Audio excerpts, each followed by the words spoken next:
Make sure it's her glass. The words drifted from my dining room. My daughter-in-law's voice. Smooth, deliberate. She'll nod off before dessert. No scene, no fuss. Guardianship will sound necessary. I stood in the kitchen doorway, steadying a tray. The stemware caught the light. Colin hesitated. What if she notices? What if she collapses too hard? She'll sleep, Sienna replied. Her laugh was polished thin. We'll play the edits, and when she falters, the story writes itself. For a heartbeat I wanted to smash the stemware. Shatter the plan outright. Instead, my mind cooled. If they wanted frailty, I would stage it. I rinsed the matching wine glass, filled it with water, and slid it back. Same bowl, same stem. When the moment came, I would fold myself into silence. Let them press play. And then I would answer with truth. Weeks of recordings waited in my pocket. Every whispered cruelty preserved. My fingers ached white around the tray. Years of checks signed, debts paid, silences swallowed. None had bought me belonging. But tonight I would buy something different. A stage. And when the curtain lifted, it would not be my weakness on display. If you're watching this, subscribe and let me know where you're watching from. I have steady hands. Always have. Even when I switched the glasses that night. Even when I poured their poison down the drain. Even when I pressed record on the device in my pocket. My name is Mara. I raised one son. Buried one husband. Paid for college tuition. Car payments. Mortgage payments. Emergency funds that were never emergencies. I gave and gave. They took and took. Then they decided I was too much trouble. The dinner party was Sienna's idea. My daughter-in-law loves an audience. She invited the whole family. Cousins, aunts, even little June, my granddaughter. I spent the afternoon cleaning. Polishing the good silverware. The silver Sienna always said was too fancy for everyday use. But this wasn't everyday. I knew what was coming. I'd heard them whispering for weeks. Phone calls that stopped when I entered the room. Conversations about my forgetfulness, my stubbornness, my resistance to their helpful suggestions. They had a plan. I had one too. The guests arrived at 6. Colin kissed my cheek. His smile felt rehearsed. Sienna floated through the room. She wore her burgundy dress. The one that made her feel important. She poured the wine with ceremony. Each glass placed just so. Mine sat at the head of the table. Waiting. I excused myself to check the roast. In the kitchen, I made my switch. Their drugged wine went down the sink. I rinsed the matching wine glass. Filled it with water. Slid it back into place. Same bowl. Same stem. No one looked twice. Simple. Clean. Done. Back at the table, Sienna had her phone ready. The room grew quiet. Expectant. She pressed play. My own voice filled the air.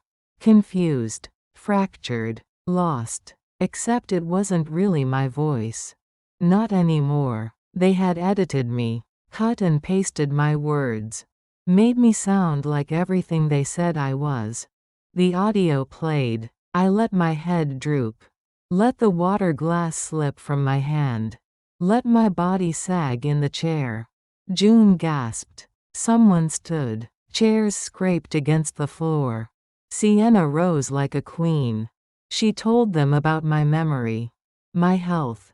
How guardianship wasn't cruel. How it was necessary. Murmurs around the table. Sympathy. Agreement. The sound of my life being decided by committee. I stayed limp. Let them think their drug had worked. Let them think I was finally unconscious. Safely managed. But in my pocket, my recorder kept running.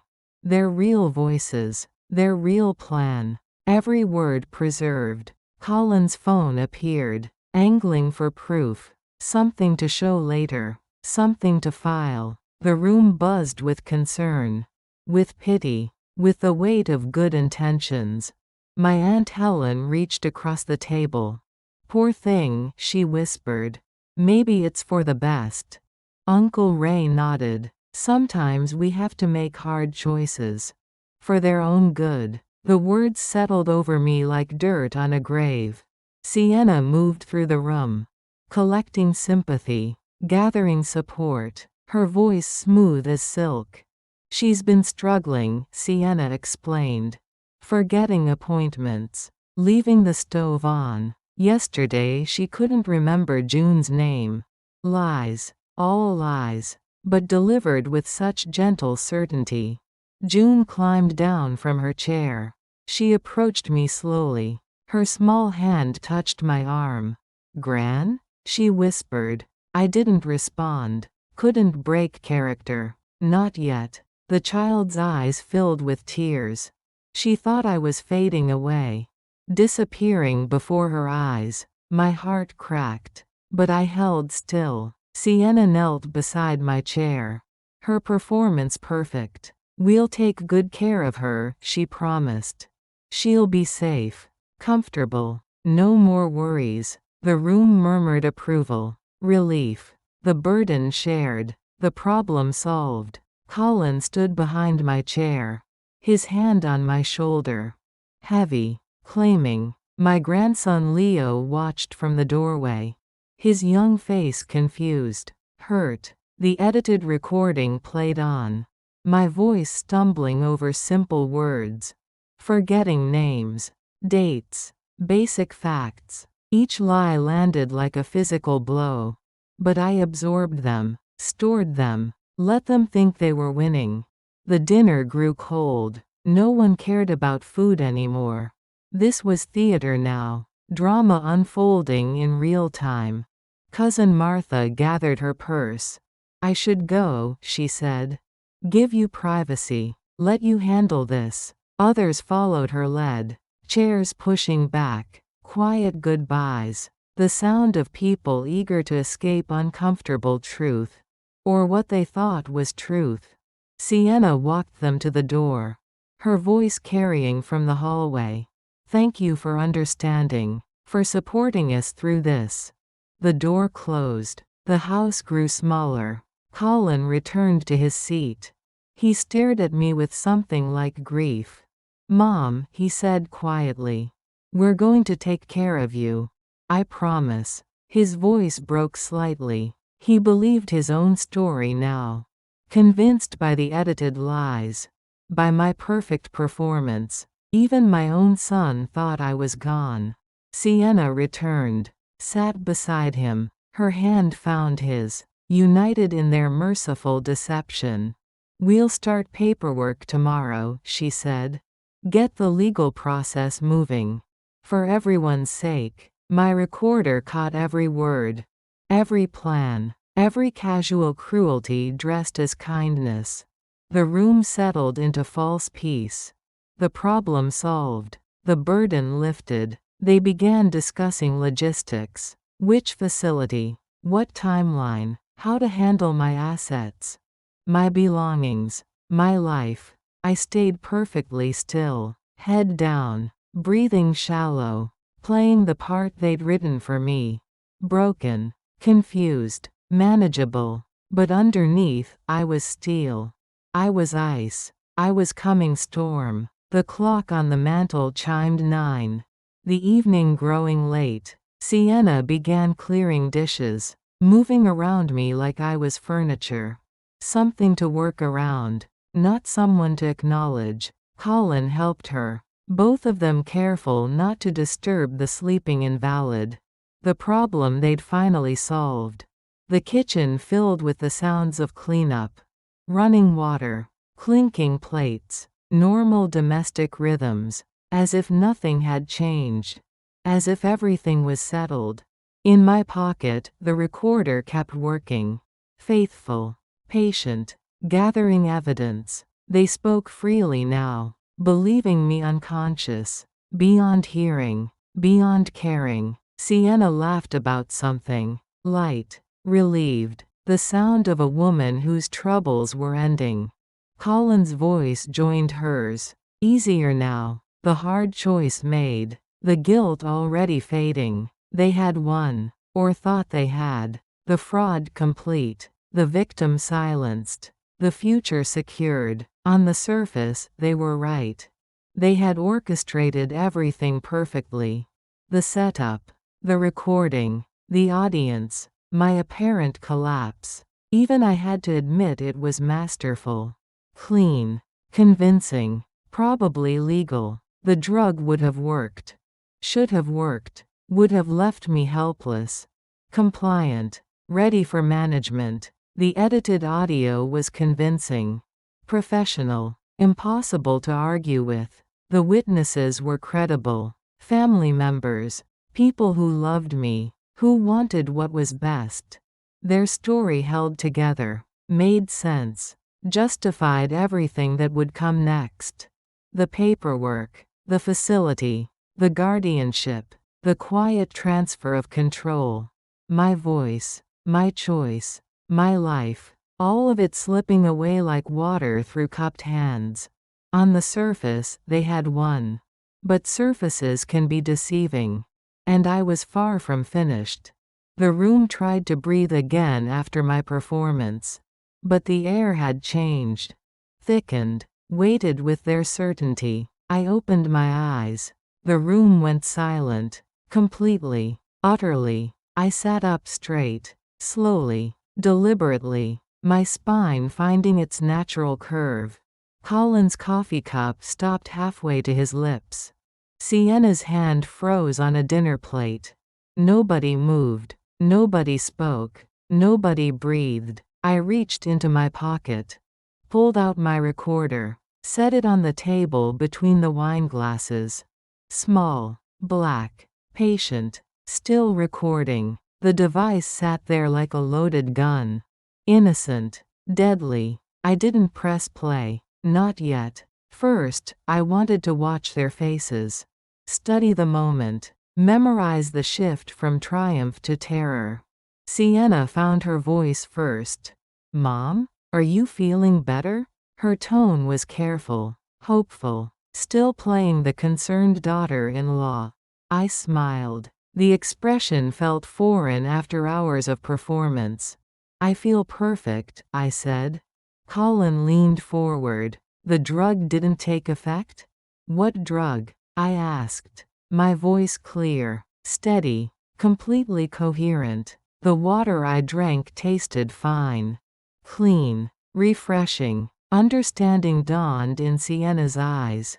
Horror replacing hope. You switched the glasses, she whispered.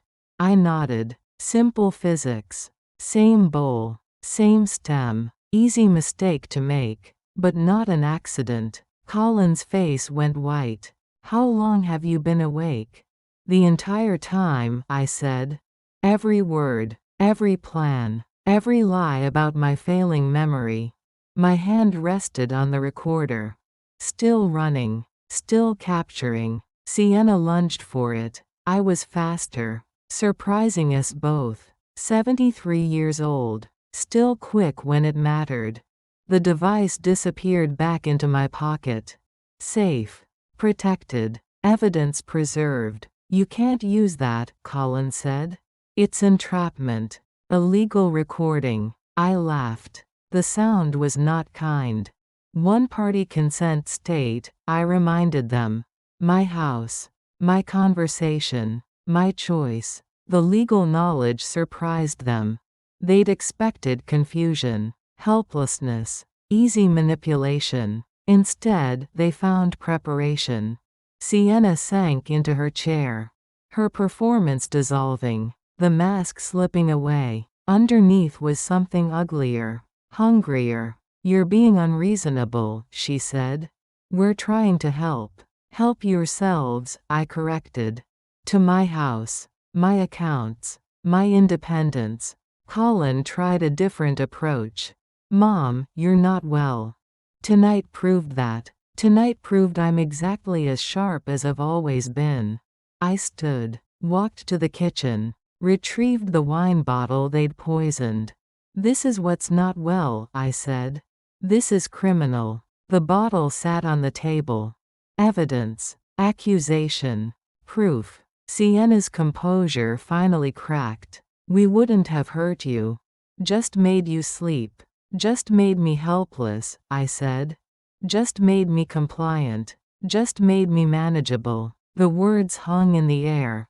Heavy. True. Damning. Colin reached for me. Mom, please. We can work this out. I stepped back. Not cruel. Just clear. No touching, I said. No more drop-ins. No more helpful suggestions. What do you want? Sienna asked. Her voice small now. Defeated. I want you to leave, I said. Both of you. Tonight. And then what? Colin's question carried desperation. Then I live my life. Make my own choices. Handle my own affairs. Like I've been doing for 73 years. The room fell quiet. The sound of plans crumbling. Schemes collapsing. Sienna tried once more. The family will hear about this. They'll take sides. Let them, I said. I have evidence. You have excuses. The math wasn't complicated. Colin stood slowly. His movements careful. Uncertain. I'm still your son, he said. Yes, I replied. But you're also still the person who tried to drug me tonight. Both things could be true. Both things were true. Sienna gathered her purse, her coat, her dignity in tatters. At the door, she turned back. This isn't over. Yes, I said gently. It is. The door closed behind them. The house settled into new silence. Different silence. Cleaner. Lighter. I walked through each room. Checking windows. Locking doors. Reclaiming space. In the kitchen, I washed the poisoned wine bottle. Scrubbed it clean. Evidence preserved elsewhere now. The recorder sat on the counter. Still and satisfied, I played back the evening's collection. Their voices clear and damning. Make sure it's her glass. She'll be manageable. We can handle her assets better. Assets. Not grandmother. Not mother. Assets. The truth was ugly. But it was mine now. I called my lawyer's emergency line. Left a detailed message. Requested an urgent meeting. Then I called my bank. Activated additional security protocols. Password changes. Verification requirements. Protection. Preparation. Prevention. The house phone rang. Colin's number. I let it ring. It rang again. Sienna's number. Again, silence. The machine could collect their apologies. Their excuses. Their desperate attempts at damage control. I had better things to do. In my bedroom, I changed into comfortable clothes. Soft pajamas. Warm robe. The mirror showed an old woman. Silver hair. Lined face. Eyes that had seen everything. But also eyes that had acted. Finally. Completely. I climbed into bed. The sheets smelled like lavender. Like home. Like freedom. Outside, a car engine started. Drove away. Someone leaving this street. This house. This reckoning. The phone rang again. And again. Desperate calls to a woman who was no longer listening. I turned off the ringer. Unplugged the bedside phone. Silence returned. Real silence. Chosen silence. For the first time in months, I closed my eyes without fear. Without watching the door. Without wondering what tomorrow might steal. The recorder sat on my nightstand. Guardian. Protector. Proof of my clarity. Tomorrow would bring lawyers. Documents. New boundaries they couldn't cross. But tonight was mine. My bed. My house. My truth intact. Sleep came easily. Clean and dreamless. The sleep of someone who had fought back. Who had won. Who was still here, still thinking, still choosing, still Mara, the woman they couldn't edit, couldn't drug, couldn't erase, the woman who remembered everything and forgave nothing. Morning light spread through the kitchen like a permission slip. I brewed tea, set a leather-bound ledger on the counter. I had kept it for decades. A habit from my library years. Each expense a spine, each loan a borrowed title. The pages smelled like old paper, like decisions made in quiet moments. I began to write. Mortgage payment, March through September. 7 months of shelter I had provided. College tuition, Colin's degree, car payments. The sedan Colin drove. The SUV Sienna preferred. Wheels I had financed. Emergency fund. The one that was never for emergencies. Always for their convenience. Credit cards. 2 of them. Floating balances Sienna claimed were for points. Points that bought her peace of mind. Not mine. Coaching sessions. Leo's soccer. June's violin. Enrichment I had sponsored. Each entry tightened the rope. The one I had allowed around my own throat. My handwriting stayed steady, even as the numbers grew, even as the truth took shape. $43,000. In 7 months. For a family that called me confused. At 10 o'clock, I dialed the bank. "This is Mara Delaney," I said. The voice was crisp. Professional. Mine. "I need to suspend all recurring transfers. Revoke online access for Colin Delaney." The pause on the other end stretched. Then softened into something careful. "Yes, Ms. Delaney." The representative's tone carried new respect. Effective immediately. The words felt clean. Final. Next came Evelyn Park, my attorney. Her voice was sharp. "Ready. We're drawing lines today," she said. I could hear typing. "Lines," I replied. "Not walls. But lines they can't cross again." The appointment was set. 2 o'clock. Time enough to finish my ledger. I made a second pot of tea. Sat by the window. The morning was gray, soft, forgiving. By noon, Colin's text arrived. "Mom, is the Wi-Fi down?" The car payment bounced. "Can you check?" I stared at the phone. Small screen. Large assumptions. Sienna's email followed. Subject line urgent, account issues. She dressed control as concern. Always had. The message was long, full of helpful suggestions. I deleted it. Unread. Silence wasn't aggression. Silence was reclamation. In the dining room, I folded away the gray plates. The ones Sienna had bought for the aesthetic. Clean lines, she had called them. Soulless, I had thought. I found my old dishes. White china rimmed in blue. Chips along the edges. Stories in every flaw. These had fed my family. When family meant something different. The curtains came down next. Neutral beige. Hotel bland. I washed the old florals.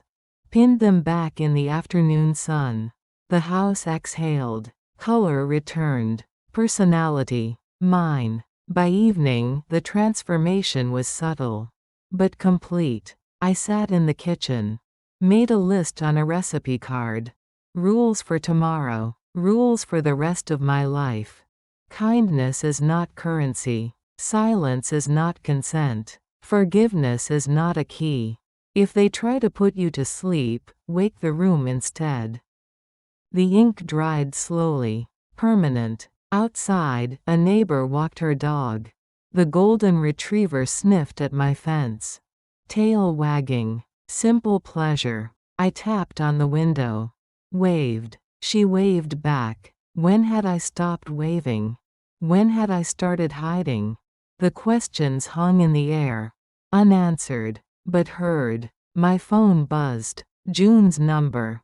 Gran? Her voice was small. Dad's acting weird. Mom's crying. Tell me, sweetheart. They keep talking about money. About you being angry. Are you angry? I considered this. Anger was too simple. Too hot. I'm protecting myself, I said. Like you would protect a friend.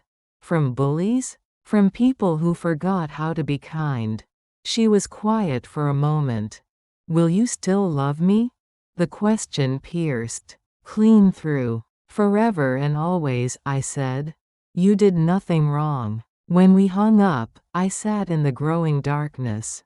The house felt different. Not empty. Full of possibility. I opened the ledger again. Added one more entry. June's college fund. Started today. Protected from access. Managed by trust. The first deposit would be tomorrow. Money that had been flowing out would flow toward her future. Security she could count on.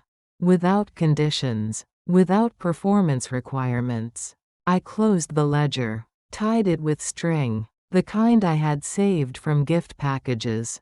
Waste not, want not. Old habits. Good habits. In the bathroom, I brushed my teeth. Looked at myself in the mirror. 73 years old. Silver hair that needed cutting. Lines that told stories, but eyes that were clear. Alert. My own. Tomorrow would bring lawyers. Documents. Official language for unofficial boundaries. Tonight brought tea. Quiet. The sound of my house settling into honesty. I turned off the lights. Checked the doors. Routine restored to purpose. In bed, I pulled up my grandmother's quilt. Hand-stitched. Imperfect. Warm. She had raised 8 children. Buried 2 husbands. Lived through depression and war. She had drawn lines too. Quiet ones. Firm ones. I inherited more than dishes from her. I inherited spine. Outside, the world kept turning. Inside, I found my center. Sleep would come. Rest would follow. But first, I lay in the darkness. Listening to the house breathe. Listening to myself exist. Without apology. Without explanation. Without fear of tomorrow's consequences. The silence was not empty. It was full. Full of choices I had finally made. Boundaries I had finally drawn. Truth I had finally spoken. The ledger sat on my nightstand. Evidence of years spent buying love that was never for sale. Tomorrow I would stop shopping. Start living. The difference felt enormous. Revolutionary. Mine. A few days later, I carried the ledger and my new resolve into Evelyn Park's office. Evelyn Park's office smelled of paper and cedar. Old wood. Old promises. Old lies put to rest. We'll revise everything, she said. Her voice was steady. Professional. Kind. The kind of voice that builds walls instead of tearing them down. Will. Healthcare directives. Power of attorney. Each word landed like a nail. Securing what should have been secured years ago. We'll take Colin off all designations. I nodded. The motion felt like shedding skin. June, I said. I want provision for her. Protected. Not a prize to be argued over. Evelyn's pen moved across yellow paper. Scratching out my future in blue ink. Revocable living trust for now. I'll serve as trustee until June is ready. The words wrapped around my granddaughter like armor. Staggered disbursements. Education and housing allowed. Clear language barring parental access. I watched the sentences form. Black marks on white paper. Simple. Final. Plain words, I said. No varnish. Evelyn looked up. Her glasses caught the afternoon light. Plain words keep bad actors from hiding inside the commas. 2 hours passed. Pens moved like whispers. The sound reminded me of library carts. Quiet. Decisive. Documents stacked on her desk. My life in triplicate. When we finished, Evelyn set down her pen. Do you want to pursue defamation? Interference? Anything criminal? I shook my head. The motion was small, certain. I want the future to be unambiguous. That's enough law for me. The words felt clean leaving my mouth. Outside, clouds gathered, heavy, promising rain. I stopped at a shop on Maple Street. The kind that sells other people's memories. An armchair sat in the corner.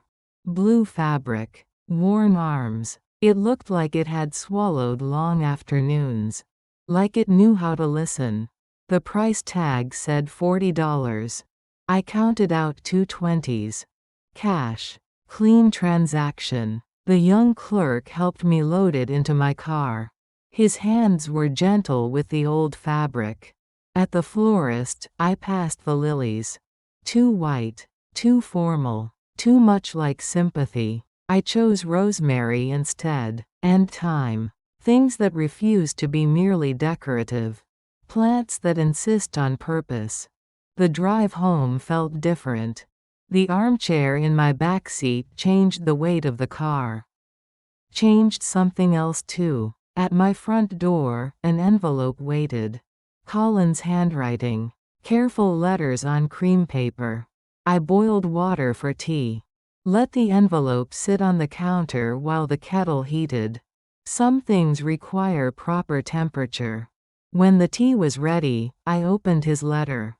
Mom, I'm sorry. The words were small on the page. But they filled the kitchen. I knew about the edit. I told myself it was for peace. His honesty sat heavy between the lines. It was cowardice. 2 words that must have cost him everything to write. If there's a path back, I will walk the long way. No request. No math. No transaction disguised as love. Just a sentence that loosened something at the base of my throat. I set the letter beside the ledger. Evidence of 2 different kinds of accounting. One that counted cost. One that counted courage. I found a recipe card in the kitchen drawer. White. Unlined. Blank as tomorrow. Protection is not unkind. The pen moved steady across the card. It's a way of telling the truth in advance. I carried the new chair upstairs. Room by room. Step by step. The spare bedroom had been waiting for purpose. Neutral walls. Neutral curtains. Neutral as Switzerland. Sienna had decorated it once. Called it calming. I called it invisible. The chair fit beside the window like it had been measuring the space for years. I opened the window. Let October air fill the room. The house listened, then settled, like it approved of the changes on paper. Below, my wildflowers caught the wind. Orange and purple and something unnamed. They grew where they wanted. How they wanted. Without permission. Without apology. Like me. My phone buzzed. A text from an unknown number. This is Ruth. From down the street. Heard about your troubles. Coffee sometime? I stared at the screen. When had I become someone people heard about? When had I become someone worth hearing about? I typed back slowly. Tomorrow? 2 o'clock? Her response came quick. Perfect. My kitchen or yours? Mine, I wrote. If you don't mind mismatched chairs. I like mismatched, she replied. I set the phone down. Looked around the room. The chair. The window. The envelope from Colin. Evidence of a life being rebuilt. One careful piece at a time. In the kitchen, I made dinner. Nothing fancy. Soup from a can. Bread from the freezer. But I set the table properly. Good plates. Real napkin. Butter in a dish instead of on the wrapper. Small things. True things. The soup was too salty. The bread was too soft. But they were mine. Chosen. Controlled. After dinner, I washed the dishes by hand. Hot water. Gentle soap. My grandmother's method. The plate felt solid under my fingers. Real. Permanent. Unlike promises. Unlike family. Unlike love that came with conditions. But like the chair upstairs. Like the trust documents in my purse. Like the boundaries I had drawn in blue ink. I dried the plate. Put it away. Turned off the kitchen light. The house felt different in the dark. Not empty. Full of possibility. Tomorrow Ruth would come for coffee. We would sit in mismatched chairs. Talk about things that mattered. Or things that didn't matter. Both had their place. I climbed the stairs. Checked the new room. The chair waited by the window. Patient. Reliable. Mine. In the bathroom, I brushed my teeth. Washed my face. Met my own eyes in the mirror. 73 years old. But not invisible. Not anymore. In bed, I pulled up my grandmother's quilt. The stitches were uneven. Imperfect. Honest. Like the boundaries I had drawn. Like the love I was learning to give myself. The rain started as I closed my eyes. Steady on the roof. Washing the streets clean. Tomorrow would bring coffee. Conversation. The slow work of rebuilding trust. Starting with the person in the mirror. The one I had forgotten how to protect. The one who deserved better than being edited. Managed. Controlled. The one who deserved to finish her own story. On her own terms. In her own words. The rain continued. The house settled. I slept without listening for footsteps. Without wondering what tomorrow might cost. Without fear that someone would rewrite my dreams while I slept. For the first time in years, I owned the night. And the morning that would follow. In the first week after signing the documents, life seemed quiet. Until Tuesday morning, when the doorbell rang. Twice. I was watering the rosemary. The pot sat heavy in my hands. Through the window, I saw them. Colin on the porch. Wrinkled shirt. Careful posture. Sienna beside him. No makeup. Her confidence thinned to something tight. Something desperate. I set down the watering can. Walked to the door. Each step deliberate. The lock turned under my fingers. The door opened 6 inches. Enough to see them. Not enough to welcome them. Colin spoke first. "We shouldn't have blindsided you." His voice was smaller than I remembered. Hollow. Like an empty jar. "You rehearsed it," I said. "You timed it to an audience." The words hung between us. Heavy as wet laundry. Sienna swallowed. I watched her throat work. "I wanted order," she said. I called it care because that sounded nicer. At least she was learning honesty. Late. But learning. She exhaled slowly. "We'll delete the file. I'll clarify with everyone. I've already forgiven you," I said. Both of them startled at the word. Forgiveness. Sharp as a blade. But forgiveness doesn't restore access. The silence stretched. A dog barked somewhere down the street. Normal life. Continuing around our broken places. Sienna blinked. "We're not here for money." Her voice carried surprise. Like she had just discovered this fact. "Then you'll be relieved I'm not offering any." Colin's mouth twisted. Pain. Maybe gratitude for directness. "What do you want from us?" I considered this. The question I had been waiting for. To stop narrating me. To stop writing my story without permission. The morning light slanted across the porch. Autumn light. Thin. Honest. "Tell the children the truth." I set boundaries you didn't like. My voice stayed level. Even. Final. "Don't call me confused because I use paper checks. Don't call me difficult because I resist." Sienna nodded. A small motion. Unfamiliar on her face. "Can we see you again?" The question was smaller than she was. Smaller than her usual demands. "Right first," I said. No drop-ins. No performances. No Bluetooth. The word Bluetooth sat between us like poison. We all remembered. On the porch, Sienna turned back. What would make this right? Nothing, I said gently. That's the freedom in it. Their footsteps faded down the walk. Car doors slammed. Engine started. The sound of departure. Of consequences arriving on schedule. I closed the door. The lock clicked. Final as period at sentence end. The house did not swell with silence.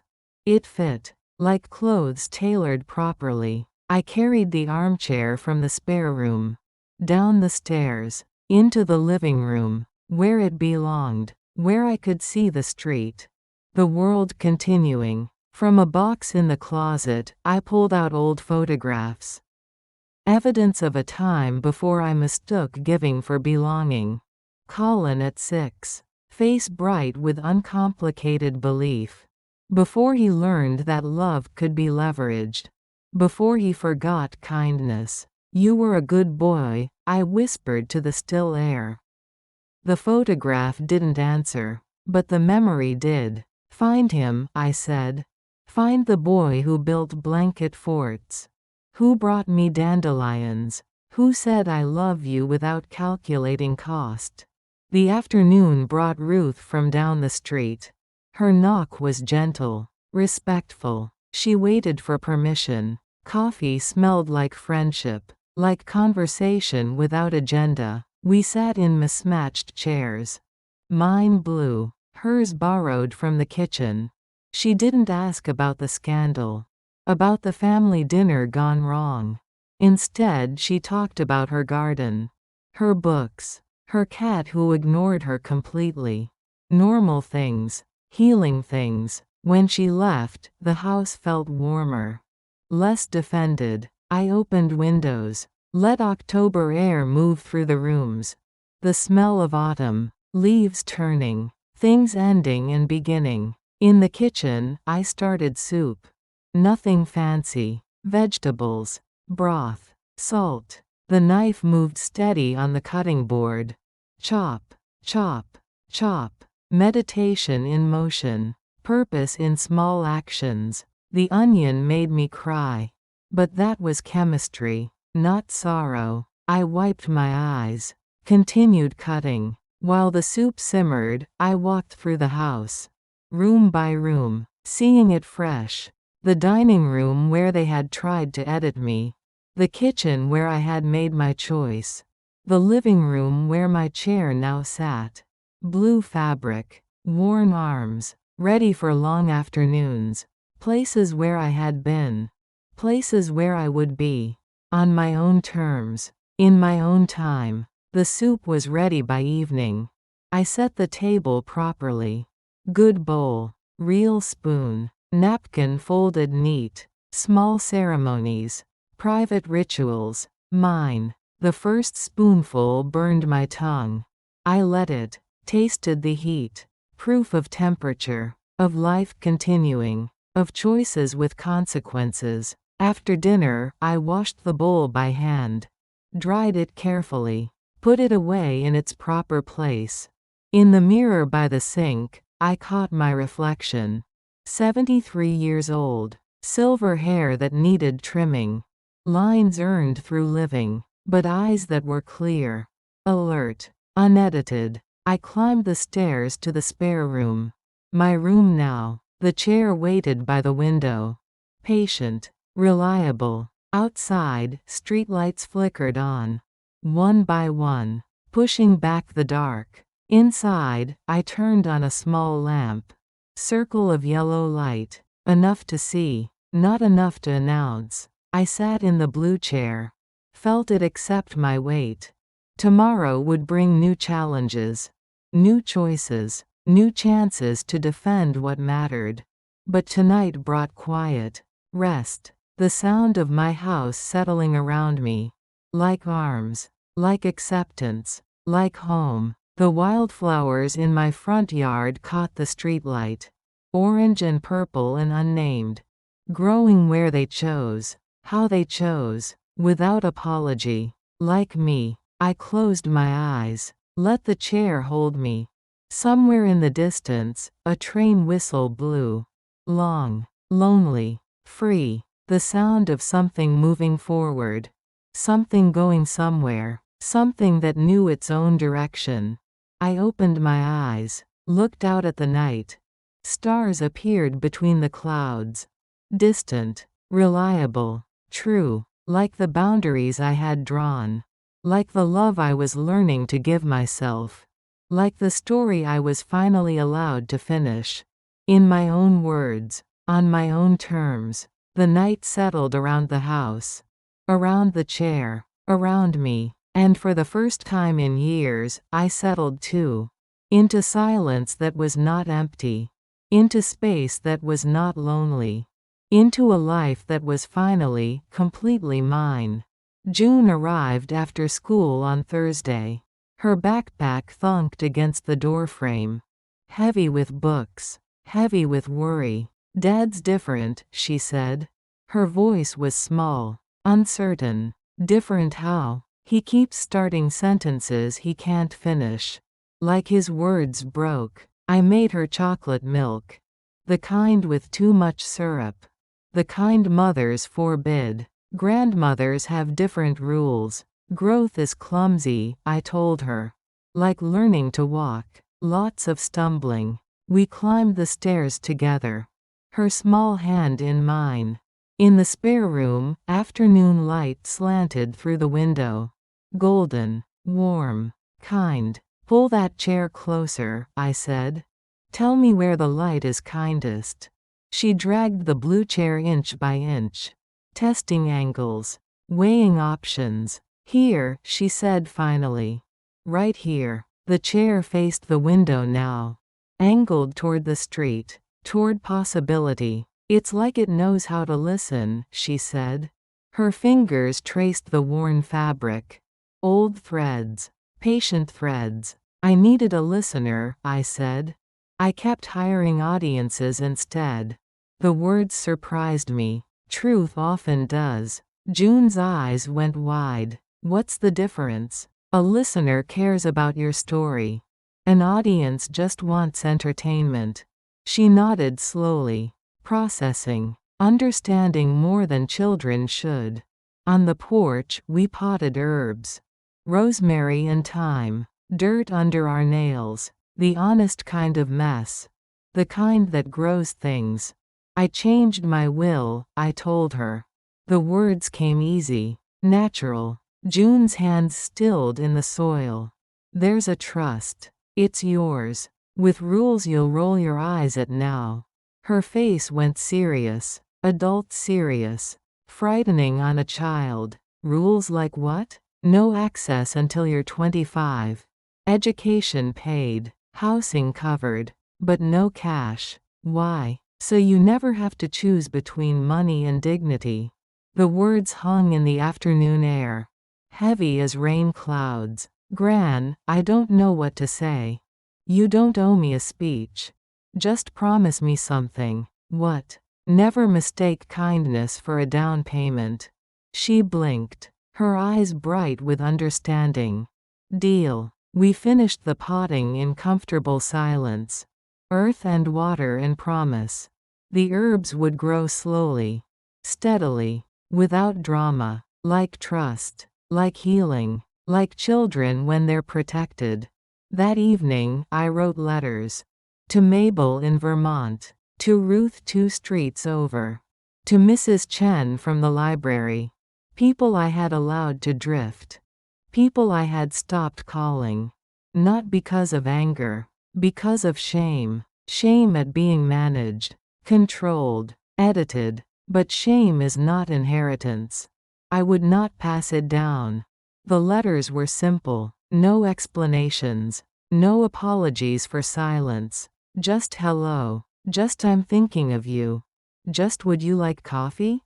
Some bridges burn. Others just need cleaning. I found stationery in the desk drawer. Good paper. Real paper. The kind Sienna called wasteful. The kind I called permanent. My handwriting looked strange after months of texting. Foreign, formal, but it was mine. Unedited, uncorrected by autocorrect. Each letter took time, thought, care, like the old days, before efficiency became cruelty. When I finished, I walked to the mailbox. 11 letters. 11 chances. The flag went up red against the gray evening. Signal to the world, I have something to say. Back inside, I made tea. Set out my grandmother's china. The cup with the chip. The saucer with the stain. Imperfect. Honest. Mine. In my recipe box, I found a blank card. White. Waiting. A boundary is a seat you pull out for yourself. The pen moved steady across the surface. And then sit in. The words looked small on the card, but they felt enormous. Revolutionary. Mine. I slipped the card between beef stew and apple crisp. Recipes for living. Filed alphabetically. The phone rang as I finished my tea. Colin's number. I let it ring 3 times. 4, 5. Hello, I said finally. Mom. His voice was rough. Tired. He had been crying. I could tell. Mothers always can. I got your letter. The one about writing first. Good. I want to try. To write something real. The silence stretched between us. Not empty. Full. Full of possibility. Full of fear. Full of hope. Take your time, I said. I have nowhere else to be. After we hung up, I sat in my blue chair. The one by the window. The streetlights flickered on, one by one, pushing back darkness. Across the street, Mrs. Peterson walked her dog. The same route, the same time, routine, comfort, the architecture of ordinary days. I had forgotten how beautiful ordinary could be. How peaceful, how enough. In the kitchen, I made dinner. Nothing special. Soup again. Crackers. But I set the table properly. Cloth napkin. Real glass. Small ceremonies. Private rituals. Sacred because I chose them. The soup was perfect. Not too hot. Not too cold. Just right. Like my house. Like my life. Like the boundaries I had drawn. After dinner, I called June. Her voice was brighter, lighter. Dad wrote something today, she said. On real paper. What did he write? I don't know. But he cried after. Good crying. Not scared crying. Children understand the difference. Adults forget. I love you, Gran. I love you too, sweetheart. Forever and always. Before bed, I checked the spare room. My room. The chair waited by the window. Patient. Reliable. The herbs on the porch caught the streetlight. Green and silver.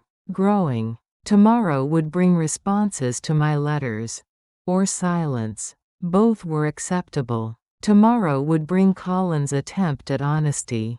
Or not. I would survive either way. Tomorrow would bring choices. Chances. The ordinary miracle of another day. But tonight brought rest. Peace. The sound of my house breathing. Like lungs. Like life. Like home. I turned off the lamp. Let darkness settle around me. But it wasn't empty darkness. It was full. Full of herbs growing on the porch. Full of trust funds protecting the future. Full of letters flying toward old friends. Full of boundaries holding firm. Full of a granddaughter who understood the difference between audience and listener. Full of a son learning to write truth on real paper. Full of a woman who had finally learned to pull out her own chair and sit in it. The night wrapped around the house like my grandmother's quilt. Worn. Imperfect. Warm. I closed my eyes. Let sleep find me in my rightful place. In my own home. In my own life. In my own story. Finally, rain arrived on Friday morning. Steady rain. Workmanlike rain. The kind that settles in for days. I opened the kitchen window. Let the sound fill the house. Like applause. Like absolution. Like the world washing itself clean. The gutters hummed their old song. Water finding its path. No argument. No resistance. I made bread because yeast rises when it has time. Like trust. Like healing. The dough felt alive under my hands. Warm. Responsive. Patient. Some things cannot be rushed. Some things know their own schedule. The mailbox held 3 responses to my letters. Mabel from Vermont. Ruth from 2 streets over. Mrs. Chen from the library. All yes. All coffee. All soon. I smiled at the envelopes. Real paper. Real stamps. Real people choosing connection. Digital disappeared. Paper endured. Like promises meant to last. A bouquet sat on my front step. White lilies. Perfect. Bloodless. The card was unsigned. Thinking of you. Lilies for funeral homes. For apologies that cost nothing. For guilt dressed as kindness. I carried them to Mrs. Sloane next door. Her doorbell played a cheerful tune. They belong with someone who likes drama, I told her. Her eyes twinkled. She understood. Widows recognize performance. Back inside, Colin's second letter waited on my kitchen table. His handwriting looked different, less careful, more honest. I'm not asking for anything, he wrote. I'm trying to become someone who wouldn't ask. The words sat heavy on the page. Truth always weighs more than lies. Leo wonders if you'll come to his game. June says it's your call. No pressure. No manipulation. Just information. Just invitation. I hope you do. Only if you want to. Then a line that made me pause. Read twice. Feel something shift. I treated your generosity like a personality trait. Not a choice. I'm sorry. Personality trait. Not choice. The difference between prison and gift. He was learning. Late. But learning. I found good stationery. The kind that demanded fountain pens. Careful thought. 1 page. No more. No less. I love you. I won't be rewritten. The pen moved steady across cream paper. If I come to the game, it's for Leo. Not optics. Truth in advance. Boundaries in blue ink. Tell Sienna Bluetooth stays off. Some lessons require repetition. Some wounds need air to heal. The envelope sealed with a small sound. Final. Clean. Done. Sienna's email arrived while I sealed Colin's response. Subject line no subject. The emptiness felt honest. I'm embarrassed. I'm scared. I'm trying to learn decency without control. Short sentences. Simple words. Maybe she was learning too. I read it twice. Then deleted it. Unresponded. Not every message requires a path back. Not every door opens both ways. The rain continued. I watched it streak the kitchen window. Each drop finding its own course.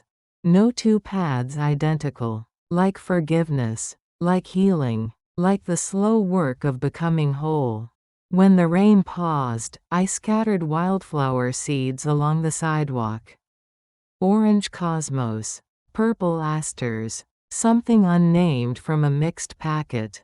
I didn't map them. Didn't plan their arrangement. Color would negotiate with soil. With sun. With rain. With its own mysterious timing. Like hope. Like second chances. Like children learning to trust again. June arrived with a pie. Lopsided. Too sweet. Perfect. Her small hands had crimped the crust. Measured the sugar. Chosen love over precision. We ate it warm from the pan. Forks clinking against metal. Do you think you'll invite them to dinner again? She asked. Her voice was careful. Testing. Hoping. Maybe, I said, when Bluetooth is a word that makes us laugh. She giggled. The sound filled the kitchen. Chased away shadows. Laughter as medicine. As promise. As proof that healing leaves room for joy. That evening, Ruth came for coffee. Real coffee. Strong and bitter and honest. We sat in mismatched chairs. Talked about gardens. About books. About nothing important. Everything important. Her husband had died last spring. Cancer. Quick and cruel. She understood silence. Understood the weight of empty houses. But also understood that empty could become spacious. Lonely could become peaceful. If you let it. If you chose it. If you stopped apologizing for taking up space. When she left, the house felt different. Not fuller. Better. Like air that had been stirred. Refreshed. Renewed. I made soup for dinner. Vegetable. Simple. Ingredients that played well together. No drama. No competition. Just harmony in a bowl. The bread was ready now. Golden. Crackling as it cooled. I tore off a piece. Still warm. Still fragrant with yeast and thyme. Proof that patience pays. That good things grow slowly. That some recipes cannot be rushed. Cannot be improved. Cannot be edited. Like trust. Like healing. Like the slow return to self. Before bed, I stood at my bedroom window. The rain had started again. Gentle now. Conversational. The sound of the world settling in for sleep. Streetlights blurred through water. Soft. Impressionist. Beautiful in their imperfection. Like my life. Like my choices. Like the boundaries that protected what mattered. In the mirror, I saw a woman I was learning to recognize. 73 years old. Silver-haired. Lined with living. But eyes that were clear. Spine that was straight. Voice that was her own. Unedited. Unmanaged. Unafraid. I washed my face with lavender soap. Small rituals. Sacred because they were chosen. Sacred because they were mine. In bed, I pulled up the handmade quilt. Worn soft. Imperfect. Warm. Like forgiveness. Like love that asked nothing. Like peace that cost everything. The rain drummed on the roof. Steady. Reliable. Eternal. Some sounds comfort. Some sounds heal. Some sounds promise tomorrow. I closed my eyes. Let sleep find me in my rightful place. In my own bed. In my own house. In my own skin. Finally. Completely. Mine. The last thing I heard was the gutter singing. Water finding its course. No argument. No resistance. Just flow. Like letting go. Like moving forward. Like the quiet strength of knowing your own way. The night wrapped around the house. Around the sleeping wildflower seeds. Around me. And I slept without dreams. Without worry. Without watching the door. The rain continued. The world washed clean. I rested in the sound of things being made new. 2 weeks since that rain, the house held no crisis. The quiet felt like a wealth I had forgotten how to spend. I painted the back door blue. Cheerful blue. Stubborn blue. The kind of blue that announced itself. Refused to apologize. Like me, the paint can sat heavy in my hands. The brush moved steady. Sure. Each stroke covered gray. Neutral. Safe. Invisible. Now the door demanded attention. Deserved it. Got it. I relabeled the spice jars with my own handwriting. Basil for tomato nights and boredom. Oregano for pizza and homesickness. Thyme for soup and second chances. Long labels. Bossy labels. Labels that told stories instead of just naming things. Sienna would call them inefficient. I called them mine. At Leo's soccer game, I sat at the far end of the bleachers, away from the shouting parents, the helicopter coaching, the manufactured urgency. Leo looked for me twice, found me, smiled. Not performance, just recognition, just love without agenda. He made 2 good passes, missed an easy shot, helped a teammate up. I clapped for all of it, especially the helping.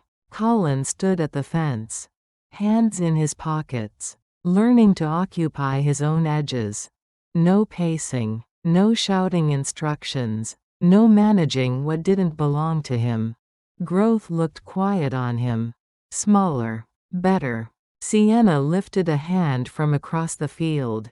Acknowledgement, not performance. Her wave was brief, uncertain, new. I waved back. One motion. Clean. Done. That evening, I opened my recipe box. Found a fresh card. Rules for peace. The pen waited in my hand.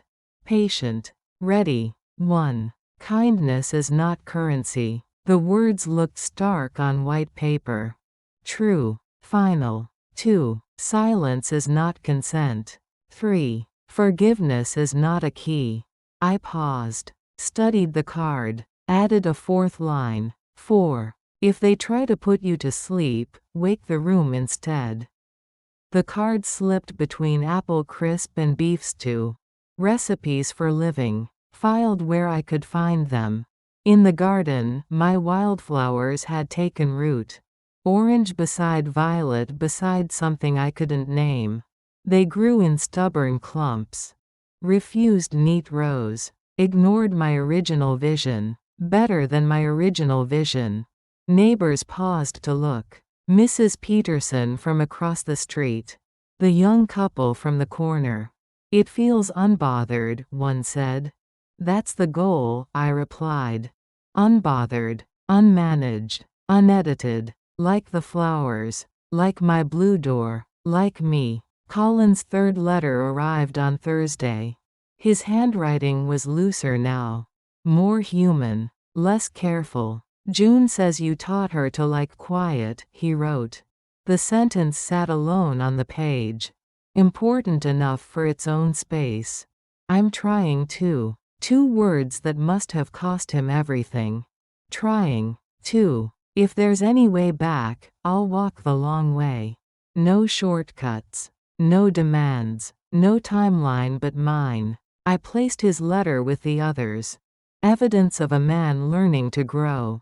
Learning to become someone worth knowing again. In the kitchen, I watered the rosemary. The leaves released their scent. Sharp. Clean. Honest. Like truth. Like boundaries. Like the slow work of healing. The house settled around me. Not empty. Full. Full of choices I had made. Spaces I had reclaimed. Silence I had chosen. People imagine reinvention is loud. Mine was a series of quiet switches. Whose device owned the room? Which account owned the month? Which voice owned the story? I hadn't slammed doors. I had simply stopped holding them open. For people who wiped their feet on the mat. Who mistook hospitality for weakness. Who confused generosity with inheritance. The blue chair by the window had become my thinking place. Where I sat with morning coffee, evening tea, afternoon light. Where I watched the street without performing for it. Where I remembered who I was before I became what others needed. Strong. Capable. Enough. Ruth stopped by with homemade cookies. Oatmeal raisin. Slightly burnt. Perfect in their imperfection. Like friendship. Like second chances. We didn't talk about family drama. About betrayal. About boundaries. We talked about her cat. My wildflowers. The weather turning cold. Normal things. Healing things. Things that asked nothing but attention. When she left, I felt lighter. Not because problems had disappeared. Because connection existed without cost. without performance, without debt. That night, I made my favorite dinner. Grilled cheese, tomato soup, glass of milk, child food, comfort food, food that required no justification. I ate slowly, tasted everything, wasted nothing. The sandwich was perfect, golden, crispy, melted just right, like my life, like my choices, like the peace I had fought to find. After dinner, I called June. Her voice was bright, lighter than it had been in months. "Dad's different," she said. "He asks before he fixes things now." Growth looked different on everyone. But it always looked like respect. Like stepping back. Like asking permission. Like remembering that help unasked for was harm. We talked about school. About books. About nothing and everything. When we hung up, the house felt full. Rich. Complete. Not because it held more people. Because it held the right amount of love. Love without conditions. Without strings. Without the fine print that made gifts into debts. Before bed, I stood at my bedroom window. The wildflowers caught the streetlight. Orange and purple and unnamed. Growing where they wanted. How they wanted, without apology. The blue door glowed in the porch light. Cheerful, defiant, true, like the woman who had painted it, who had chosen it, who lived behind it. In the mirror, I saw her clearly now. 73 years old, silver hair that needed no one's approval. Lines earned through living, through choosing, through surviving, but eyes that were clear. Spine that was straight, voice that was hers, unedited, unmanaged, unafraid. I brushed my teeth with ceremony, washed my face with care. Small rituals that belonged to me, that served me, that asked nothing in return. In bed, the handmade quilt settled around me, worn soft with use, imperfect with love, warm with memory, like forgiveness. Like peace, like the quiet strength of knowing your own worth. Outside, the world continued its ancient rhythms. Wind in the trees, cars on the street, life moving forward. Inside, I found my own rhythm, my own pace, my own way. Peace, when it arrived, asked for nothing but presence. I gave it, fully, finally, mine. The night wrapped around the house. Around the sleeping flowers, around me, and I slept without dreams, without worry, without watching doors. The last thing I heard was my own breathing. Steady, reliable, enough, like the life I had built, like the boundaries I had drawn, like the woman I had remembered how to be. Free.